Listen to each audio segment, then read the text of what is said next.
tell me if this is a good idea for a series. A 1950s-style sitcom starring Hitler and Eva Braun, who live in a suburban household next to their Jewish neighbors. Are you kidding me? It's a great idea.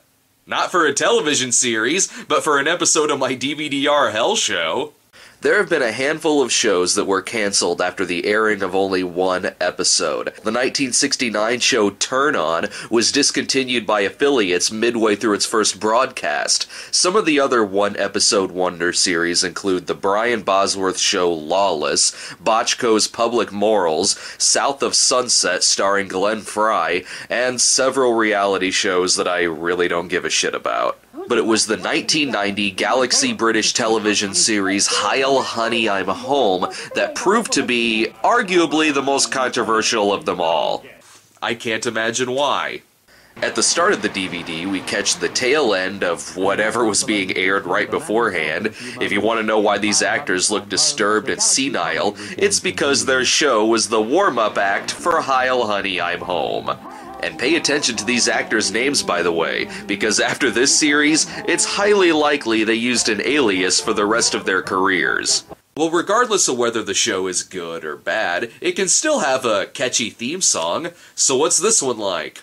Heil honey. Heil honey. Heil honey. Heil honey. Heil honey. Hello. I'm home. Not instantly forgettable, I guess. I don't think I'll be using that one as the theme to any one of my shows. Heil honey, I'm home. Hey, congrats, they have a title. And it's still nothing more than just a really stupid pun. This is Hitler and Eva, as if I had to introduce them. Isn't it obvious who they are? You must be real mad at me, honey. I'm a very, very bad Hitler. Because he killed millions of people. Also, what accent is he using? Ava, babe, please. I'm the Fuhrer. I'm a busy man. I can't just walk off the job at 5 o'clock. He sounds like the offspring of Ralph Cramden and a Wiener Schnitzel. Right off the bat, we pick up on what is going to be the entirety of this show. World War II in jokes. On Monday, you had to meet with Goebbels. On Tuesday, von Ribbentrop. On Wednesday, Klaus Katzenjammer. I hate it when shows name drop. Hitler and Eva argue back and forth like they're in a sitcom. A sitcom starring a genocidal dictator. Come on, honey. Don't get sour. And don't think you can smooch round me like that, Adolf Hitler. So, how much longer till they kill themselves? At least they get along sometimes. Here comes the tickle monster. If you're trying to get me to like Hitler, it's not working. A majority of the episode's plot has to do with Hitler anticipating the arrival of British Prime Minister Neville Chamberlain. That and being annoyed by his neighbors. Wait for it, the Goldensteins. What is it, honey? It's the Goldensteins. They say this show was cancelled for being in poor taste. I'm not seeing it. When I finally get to invade Poland, who'll be the first to know? The Poles? No! Rosa Goldenstein! Right. Nothing says comedy like Crystal Knocked. The Goldensteins, by the way, are your typical retro sitcom neighbors that would have been perfectly happy living next to the Achmonics or the Jeffersons. Arnie Goldenstein, you are a slob. Whatever happened to the glamour? Where did the romance go? How do I know where you put things? I can't even find my shirts. This scene is succeeding at making me think the Ropers could have been worse. Hitler, meanwhile, is trying to keep things under wraps about Chamberlain. Remember, don't tell Rosa Goldenstein. Because he hates the Jews. Ava's got more important things to worry about, though, like the meatloaf. Say, do you think just about the most important person in Europe would like my meatloaf? Me and my big mouth. Adolf will kill me. Not if you kill yourself first. But before long, Ava spills the beans about Chamberlain in the form of charades. Bethel, Chapel, Rebel, Neville. Oh, Neville! What, you don't know the answer? Clearly, it's classic character actor Neville Brand from That Darn Cat. Rosa herself now has to promise not to talk about Chamberlain. You didn't tell me, honey. Swear to it. Swear and promise. May retribution curse my lips, and may all my children not marry somebody in the professional classes. I don't know what to say about that. Whenever I feel this uncomfortable, I just turn to classic Donald Duck cartoons for relief.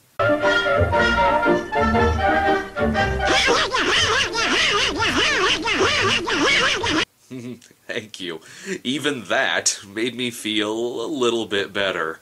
Things start getting really wacky when Rosa finds out Chamberlain is single, so she and Mr. Goldenstein agree to set up Neville with their niece Ruth, who has been living with them. A nice sweater, Adolf. It's true what they say. When you dress Hitler up in a nice sweater, he's still fucking Adolf Hitler. This whole show is like looking into Norman Lear's fever dreams. When the Goldensteins arrive at Hitler's dinner, Adolf becomes afraid Rosa knows of Chamberlain's visit. You know, it's not like this show is taking place in any realistic form of history. What's it matter if she does know? You don't know Neville Chamberlain is coming here to Germany?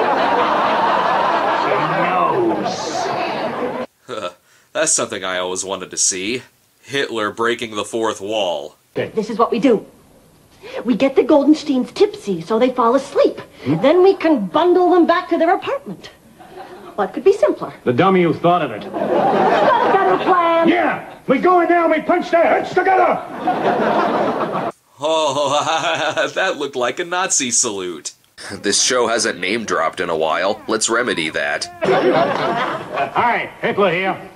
No, Bob Hitler. Who do you think? Oh, it's you, Joe, yeah? Joe Goebbels. Hi, Joe. Oh, Joseph Goebbels, the Reich Minister of Propaganda who advocated the speedy procedure of the final solution. Oh, this is gonna be zany. Goebbels has Chamberlain held up at the airport, which Hitler has to take care of, leaving his neighbor to act drunk. No, it's not a monkey. It's Ruth. You're so in love. It's not Ruth. It's your mother. A sitcom character who hates his mother-in-law? Haven't seen that before. How can a sitcom about Hitler still be a freaking cliche? Soon after, Hitler arrives with Chamberlain. Apparently they came from the Ministry of Silly Walks. I don't know what's worse, the World War II puns, or Chamberlain singing I'm a Little Teapot. I'm a little teapot short. There's my spout. After that comedic interval, it's down to business as Chamberlain wants Hitler to agree not to invade Europe. It's just that I feel, well, we all feel, that you have been rather a naughty boy. All this Czechoslovakia nonsense, eh? Oh, come on, Neville. It was just having fun. Oh, yes. Yeah, like when you had 1,300 Czechs executed. The Goldensteins' niece Ruth comes to the party, and she and Chamberlain seem to hit it off. Honey. I ain't dating at the moment. Oh, dear. But it gets a little awkward when Chamberlain finds out Hitler has been hiding his plans to invade Europe all along. You're mad, that's what you are. You are raving mad. No, don't try and deny it. You are a very, very naughty little Hitler. Yes, he's naughty. Calling Hitler naughty is like calling Gacy finicky.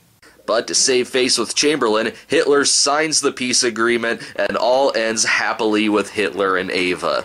Because if there's one story that I wanted to have a happy ending, it's one starring Hitler and Ava Braun. You're living with one slick fury here. Oh, Mr. Sausage. Never thought I'd see that, someone calling Hitler Mr. Sausage. And thus ends the only time this series would ever air. I'm not saying that Nazis or Hitler himself could never be satirized or put in some kind of comedic light. I get it, the show is a parody. It's just not a very good one. Look at classics like The Producers or The Great Dictator, or even sketches on Monty Python. Those were clever. Those were smart. This show is really, really stupid. Maybe as a 5-minute sketch this could have worked, Hitler in a 50s-style sitcom, but who ever thought that comedically this one-joke premise could have lasted an entire series? Forget controversy for 1 second. With its constant puns, historical name-dropping, this was a joke that got really old really fast. Even though 1 episode aired, a few more were actually filmed, and never saw the light of day, not even on a bootleg. So would it be a good thing if these tapes were released? Yeah. We already know what they've done. Why hide it? And I don't like the idea of something existing if I can't get a copy of it.